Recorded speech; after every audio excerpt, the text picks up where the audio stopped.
기독교 2000년 역사 가운데 가장 신앙생활하기 힘들었을 때가 언제인지 아십니까? 요즘에 신앙생활하는 성도들도 요즘 신앙생활하기 힘들다고 그렇게 말합니다.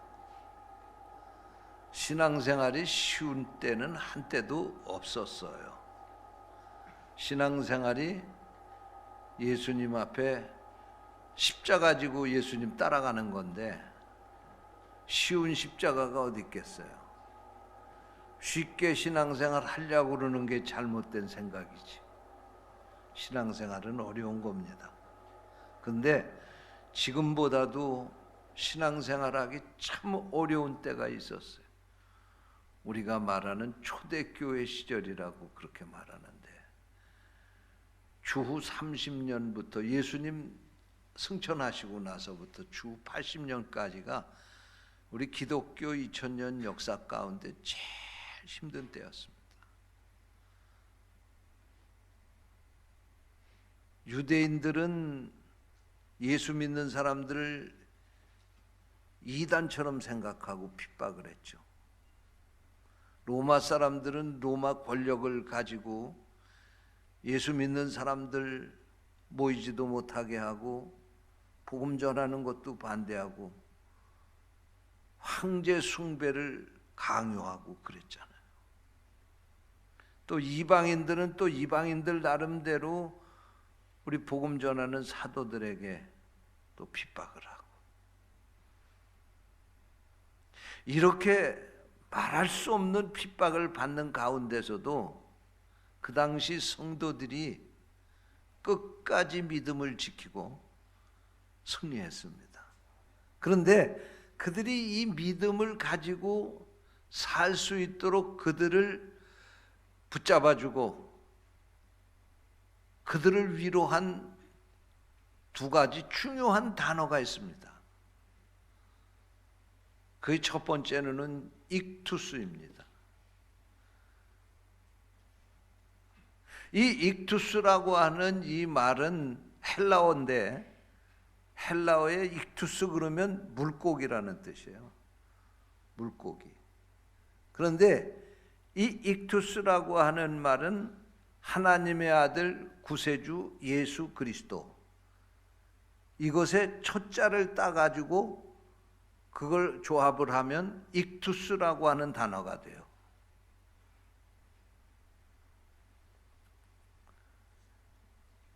그런데 이 익투스라고 하는 이 단어는 물고기라고 하는 뜻입니다. 초대교회 성도들은요, 자신들의 신분을 표시하는 방법으로 이 물고기를 그렸었어요.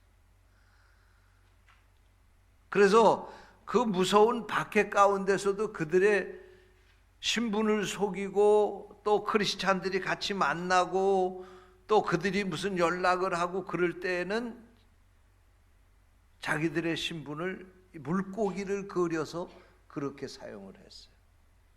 이게 이제 요즘에 와가지고는 이 물고기를 자동차 뒤에다가 그려서 붙이고 다니고 그러는 분들이 있잖아요. 이게 뭐 설교하고 관계없는 말씀이지만 그거 붙이고 그런 거 붙이고 다니려면 운전 잘하고 다녀야 돼요. 왜? 그거 붙이고 다니는 사람들은 다 크리스찬인 줄 사람들이 알거든요. 그리고 또 차 안에다가 이 십자가 백미러에다가 걸고 다니는 사람들 있죠. 그런 사람들 운전 잘해야 돼요.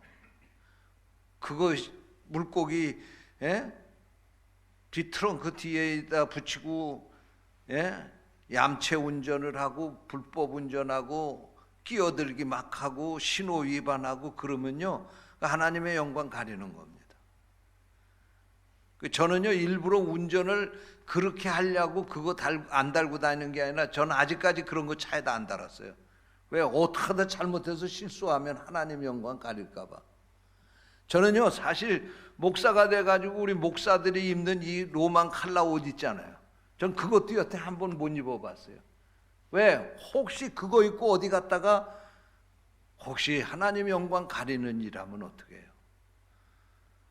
그냥 몰래 그냥 죄 짓고 살려고 그런 게 아니라 자신이 없어요. 그거 입기가 자신이 없어서 못 입는 거예요. 그 교회 여러분들 신앙생활하는 성도들이 그 교회 차에 여러분 차에다가 물고기 그 모양 붙이고 다니면서 그렇게 하면 안 돼요. 그럴수록 더 안전운전해야 되는 거예요. 저는 우리 교회에서 목사님들한테도 그런 얘기를 해요. 자기 차 끌고 다니면 모르지만 교회 이름 단 봉고차 우리 12인승 승합차 끌고 다니려면은 철저하게 교통법규 지키라고. 교통법규 잘못돼서 안 지키면요 딱지 끊잖아요. 스티커 끊으면은 그 자기가 내라고 그래요. 교회에서 안 내줘요. 예? 운전 잘못한 사람이 내야지. 하나님의 영광 가린 것도 벌금을 받아야 될 텐데 그것까지 받을 수는 없고 하여튼간. 그리고 여러분 안에다가 이 백미러에다 십자가 걸고 다니면서 창문 열고 거기다 담배꽁초 버리고 바깥에다 침 뱉고 그렇게 하면 하나님 영광 가리는 거예요. 절대로 그렇게 하지 마세요.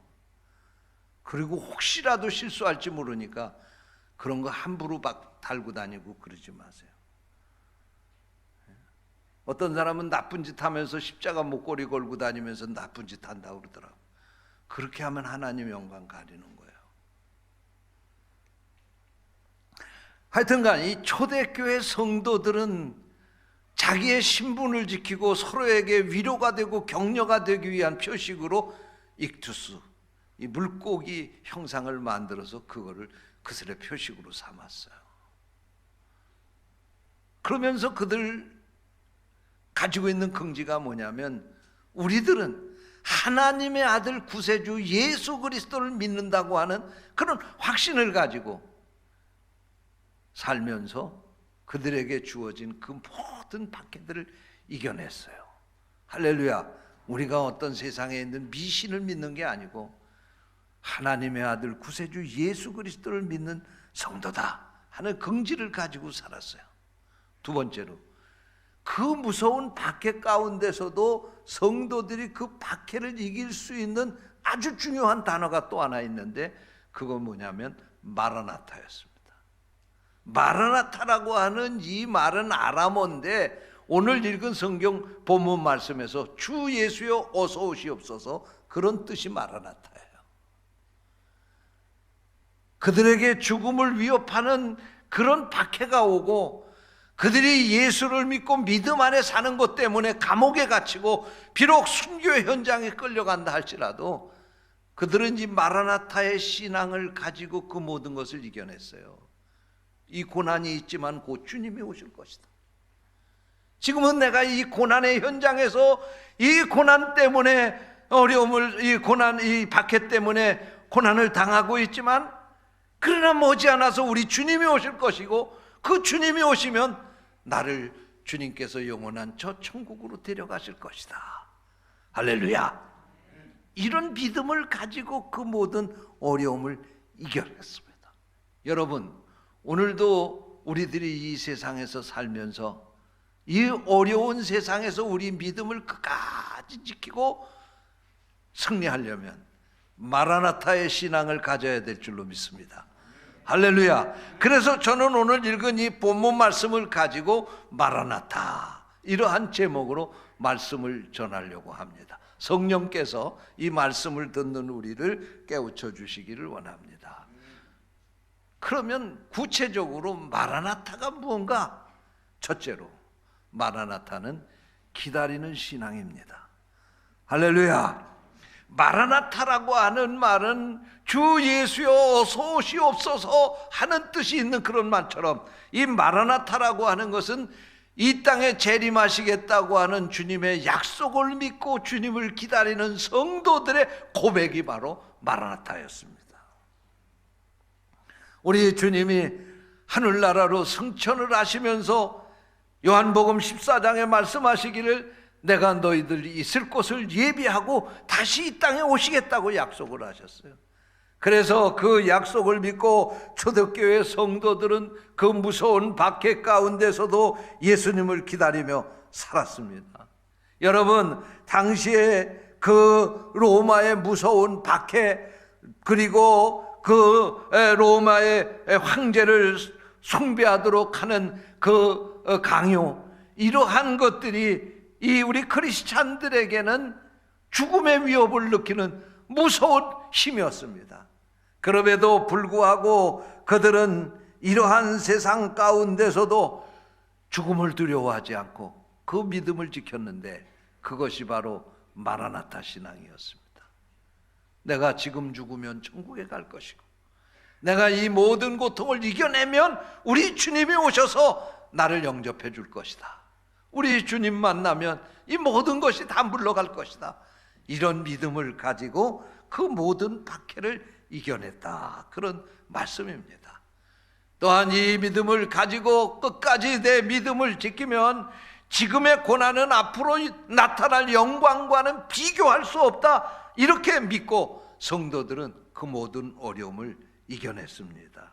그리고 언젠가는 이 모든 것을 회복시키시고, 또 언젠가는 우리에게 영원한 세상에서 주님과 함께 영원토록 사는 천국의 기쁨을 주실 것이라고 하는 이러한 믿음을 가지고 성도들은 그 모든 박해를 이겨냈습니다. 이것이 바로 마라나타 신앙이옵니다. 오늘 여러분들에게도 이 믿음이 있으시기를 주님의 이름으로 축원합니다. 둘째로, 마라나타는 종말 신앙입니다. 여러분, 이 마라나타라고 하는 이 말은 종말 신앙이라고 하는 뜻입니다. 우리가 이 세상을 살아가게 될 때에 죽음이라고 하는 것과 함께 더불어 사는 것입니다. 여러분, 우리가 이 세상을 살아가게 되는데 자기가 죽을 날이 언제라고 하는 것을 알고 사는 사람이 어디 있습니까? 안다고 하는 것, 오히려 그것 때문에 이 죽음이 두려워서 벌벌 떠는 거 아닙니까? 그래서 사람들은 이 죽음의 문제를 이야기하기를 싫어하는 것입니다. 죽음은 나와 상관이 없는 것처럼 생각하고, 또 그리고 죽음이라고 하는 것과는 가까이 하기를 싫어하는 것입니다. 그래서 장례식장에도 가기 싫고, 누가 죽는다고 하는 소식을 아주 좋지 않은 소식이라고 그렇게 받아들이고, 또 그런가 하면은 자신이 죽는다고 하는 것을 알기조차도 싫어하는 것입니다. 그래서 말기암 환자에게도 의사는 그가 얼마 안 있으면 죽을 것을 알매도 불구하고 그에게 당신이 얼마 있으면 죽는다고 하는 이야기를 못 해주는 거예요. 그러나 우리가 알아도 몰라도 죽음은 반드시 우리에게 오는 것이고, 우리가 상상하지 못한 날에 우리는 죽음을 맞이하게 되는 것입니다. 그러므로 우리 성도들은 죽음이라고 하는 이 사건에 연연하지 말고 늘 이 죽음과 더불어 산다. 그러나 죽음 이후의 세상을 준비하며 산다고 하면 이 죽음이 그렇게 두려울 것이 없는 것입니다. 로마에 가면 지금도요, 카타콤베라고 하는 성지순례하는 코스가 있습니다. 이것은 그 로마의 1세기의 무서운 기독교 박해 가운데서 성도들이 믿음을 지키기 위해서 지하에 6층 땅굴을 파고 그 속에 들어가서 믿음을 지키다가 죽어서 무덤이 된 자리가 카타콤베입니다. 그곳에 들어가 보면요, 그것이 사람이 사는 그런 주거 공간이었고, 뿐만 아니라 사람이 묻혀있는 무덤인 것을 알 수가 있습니다. 거기에 가족이 들어가고 성도들과 함께 이웃이 들어가서 그곳에 가서 살면서 찬송 부르고 기도하다가 어느 날 하나님이 그 생명을 거두시면 거기서 죽는 거예요.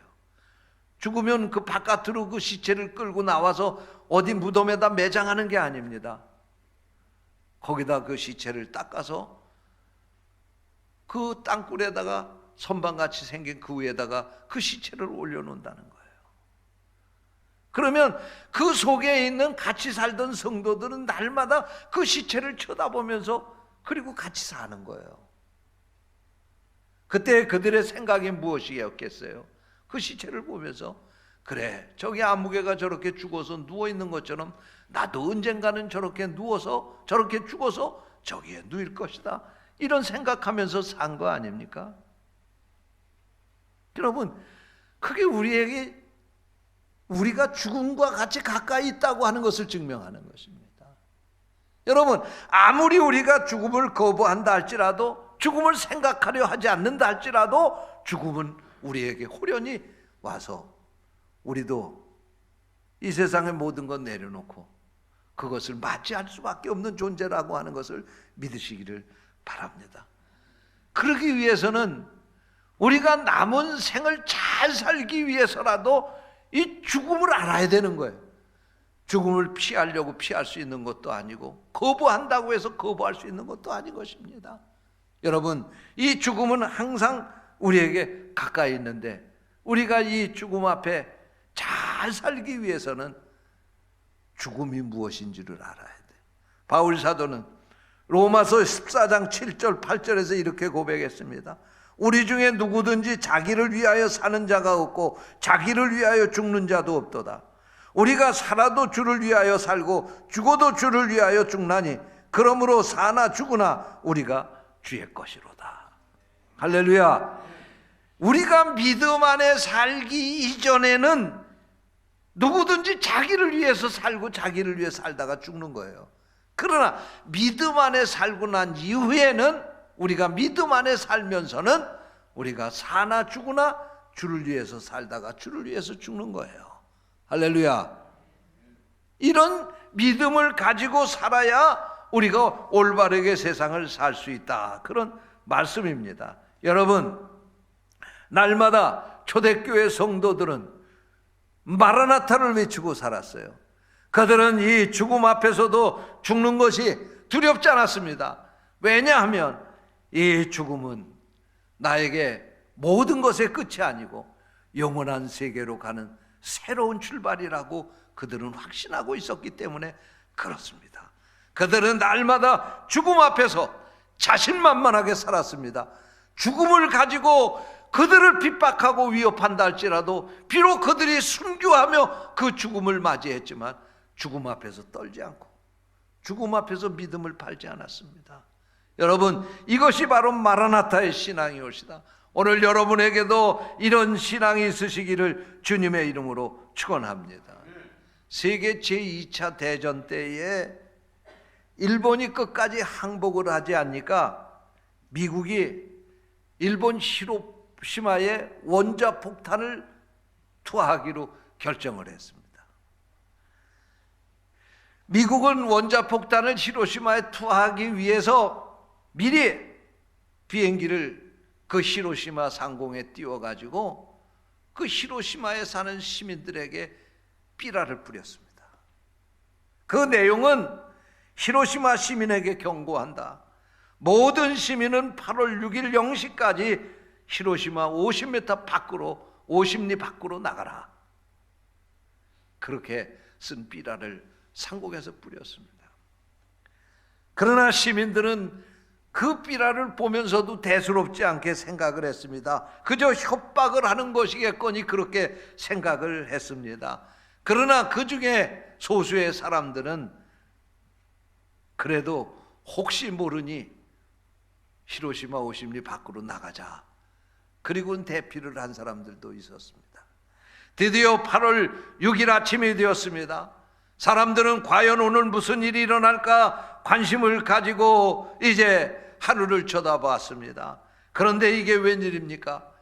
히로시마 상공에 B-29 항공기가 출현하더니 어마어마한 원자폭탄을 히로시마에 떨어뜨렸습니다. 이 폭탄이 떨어지는 순간에 히로시마에 사는 주민 30만 명이 목숨을 잃고 말았습니다. 분명히 그날 0시까지 떠나라고 했는데 이 말을 듣지 않고 무시한 사람들은 다 시체가 되고 말았다고 하는 사실입니다. 저는요, 우리 주님이 이 땅에 재림하신 그날도 마찬가지일 것이다, 그렇게 생각을 합니다. 우리 예수 믿는 성도들도 너무나도 예수님 재림하신다고 하는 얘기를 많이 듣고 나니까 무감각해져 버리고 만 거예요. 그래서 예수님이 오신다고 하는 이 얘기를 들어도 대수롭지 않게 생각하고 남의 얘기처럼 듣기 쉽습니다. 그러나 여러분 분명히 기억하시기 바랍니다. 우리가 원든지 원하지 않든지 주님은 오십니다. 우리가 준비했든지 준비하지 않았든지, 우리가 믿든지 안 믿든지 주님의 재림은 약속대로 분명히 도적과 같이 임하신다고 하는 사실을 믿으시기 바랍니다. 우리가 이 종말의 신앙을 가지고 이때를 준비하지 않으면 히로시마에서 원조 폭탄에 죽어간 사람들처럼 그날 우리는 슬피 울며 이를 갈 수밖에 없을 것입니다.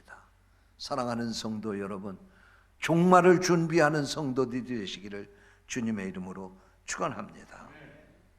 셋째로, 이 마라나타는 참된 신앙을 말씀하고 있는 것입니다. 바울 사도가 고린도 교회를 개척해서 세웠습니다. 그런데 이 고린도 교회는 많은 문제가 있었습니다. 고린도 전서 후서를 보게 되면 이 고린도 교회는 일꾼도 많고 일도 많이 했지만 교회 안에 여러 가지 분파가 적어도 4개의 분파가 생겨가지고 분열을 하고 갈등을 겪고 있었습니다. 이 교회에 복음을 전해서 교회를 개척한 바울 사도는 그 소식을 듣고 너무나도 가슴이 아팠습니다.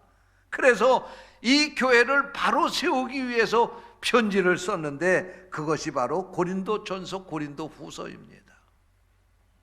바울 사도는 이 편지를 통해서 그들에게 그들의 죄상을 조목조목 지적을 하면서 어서속히 회개하고 바른 신앙의 길로 돌아오라고 그들을 촉구하고 있습니다. 그러면서 이 편지 말미에다가 마라나타 이렇게 언급을 하고 있습니다. 주님이 다시 오신다, 이것을 쓰고 있습니다. 특히 바울 사도는 이 마라나타라고 하는 이 말을 쓰면서 이 말을 사랑과 연관을 시키고 있습니다. 무슨 말씀이냐면 고린도 교회에 문제가 있는데 그 문제의 근본적인 원인이 뭐냐? 그것은 사랑을 잃어버린 데서부터 시작된다는 거예요. 왜 교회에 문제가 일어났느냐? 사랑이 식었기 때문에 문제가 일어났다는 거예요. 그렇기 때문에 이 고린도 교회가 문제가 해결이 되고 건강한 교회로 서기 위해서는 그들이 잃어버렸던 사랑을 다시 회복해야 된다는 거예요. 하나님을 향한 사랑을 회복하고 이웃을 향한 사랑을 회복하고 성도들이 그 사랑을 실천하며 살아가게 될 때 그 교회 문제를 해결할 수 있다, 그런 말씀입니다. 그러므로 마라나타, 주님이 오신다 하는 이 이야기는 무슨 말씀이냐? 너희들이 그 믿음을 다시 회복시키려면 잃어버렸던 사랑을 다시 회복해야 된다, 그런 말씀입니다. 그러므로 마라나타는 우리의 잘못된 신앙을 바로 세워주기 위한 바울 사도의 충고였다는 말씀이고, 바울 사도가 그들을 위해서 간곡하게 부탁한 말씀인 것입니다. 우리가 말로만 마라나타를 외치지 말고 주님이 오시기 전에 올바른 믿음을 회복하고 그 주님을 맞이할 수 있도록 준비하자 하는 것이 바울 사도가 고린도 전후서를 쓰면서 마지막으로 내린 결론인 것입니다. 사랑하는 성도 여러분, 우리 주님 반드시 오십니다. 우리 주님 반드시 오십니다. 여러분, 그 주님이 오시기 전에 우리가 주님을 맞이할 준비를 해야 되지 않겠습니까? 우리는 이 세상에서 천년 만년 살 것처럼 이 세상에서 수단 방법 가리지 않고 재짓고 살면서 이 세상에 쌓아놓는 곳에만 정신을 잃고 살았는데, 이제 우리는 예수님 맞이할 준비를 하며 살아야 되겠습니다. 어떤 젊은이가 주일 예배를 드리고 와서 오후에 자기 친구 부부를 자기 집으로 초대를 해서 대접을 했습니다. 그러면서 그 친구에게 이렇게 얘기를 했습니다. 오늘 내가 주일 예배를 드리러 갔는데 목사님이 이런 설교를 하시더군. 예수님이 곧 오시는데 그때 예수 믿는 사람들은 예수님과 함께 다 천국에 들어가고 예수를 믿지 않는 사람들은 이 땅에 남아서 환난을 당하고 지옥에 간다고 그러네. 나는 이것이 사실이라고 믿지만 자네는 무신론자이기 때문에 믿지 않을 것 아닌가? 그래서 하는 말인데, 예수님이 오시면 내 재산을 다 자네에게 주겠네. 내가 사는 이 좋은 집도 자네에게 줄 거고, 내가 타고 다니는 이 좋은 차도 자네에게 줄 것이고, 그리고 내가 은행에 저금한 적금도, 내가 가지고 있는 모든 것도 다 자네에게 주겠네. 이것을 못 믿겠다고 하면 내가 각서를 써주겠네. 그러면서 각서를 써서 그 친구에게 줬어요. 예수님 오시는 날 내 재산이 다 이 친구에게 양도하겠습니다. 그 친구가 대접을 잘 받고 친구 부부가 집으로 돌아가서 콧노래를 부르면서, 그래 신났다. 저 내 친구는 고생해서 저렇게 엄청난 재산을 모아서 지금까지 잘 살았는데 저 재산을 나한테 다 준다니 이게 웬 횡재인가. 그러면서 그는 날마다 기다리기를, 어서 빨리 예수님 오시옵소서, 어서 빨리 예수님 오시옵소서. 그리고는 그날을 기다리는 거예요. 그런데 이게 웬일입니까? 시간이 지나면 지날수록 자꾸만 자기의 마음이 불안해지기 시작하는 거예요. 아니, 친구가 그 많은 재산, 그 좋은 거를 다 놓고 가겠다고, 그리고 다 나에게 주고 가겠다고 그러는데, 천국이 얼마나 좋으면 이거 다 놓고 간다고 그러는가? 그런데 나는 그거 놓고 가는 거 받고 이 세상에서 살 수 없지 않은가? 그래서 다시 친구를 찾아갔습니다. 여보게 친구, 자네가 나한테 재산을 주고 가겠다고 그랬는데 재산 안 받겠네. 자네 가는 천국에 나도 가고 싶으네. 어떻게 하면 그 천국에 갈 수 있는가? 그렇게 대답을 하더라는 거예요. 할렐루야. 여러분, 그렇습니다. 믿든지 믿지 않든지 반드시 천국은 있습니다. 엊그저께 이 새해 첫날을 맞이한 것 같은데 벌써 이 해가 다 저물어서 오늘 마지막 주일을 맞이했습니다. 내가 원하지 않았지만 시간은 훌쩍 도둑처럼 다 지나버리고 말았습니다. 이제 우리가 이 마지막 주일을 맞이한 것처럼 오늘 우리 신앙생활에도 마지막 날 예수님이 이 땅에 재림하시는 날이 올 텐데 여러분 어떻게 준비하셨습니까? 기도하겠습니다. 하나님 아버지, 오늘 우리에게 귀한 말씀을 주시고 다시 한번 우리의 믿음을 점검해 볼 수 있게 해주시니 감사합니다. 다 놓고 가야 할 세상, 반드시 떠나야 될 이 세상에 목숨 걸고 살았던 우리의 삶을 주님 앞에 회개합니다. 그리고 주님을 사모하게 하시고 다시 오겠다고 약속하신 재림하신 주님 만나서 저 천국에 들어갈 수 있도록 이제 우리에게 주어진 시간들 열심으로 준비하며 살게 하여 주옵소서. 우리 주님 예수 그리스도의 이름으로 기도하옵나이다. 아멘.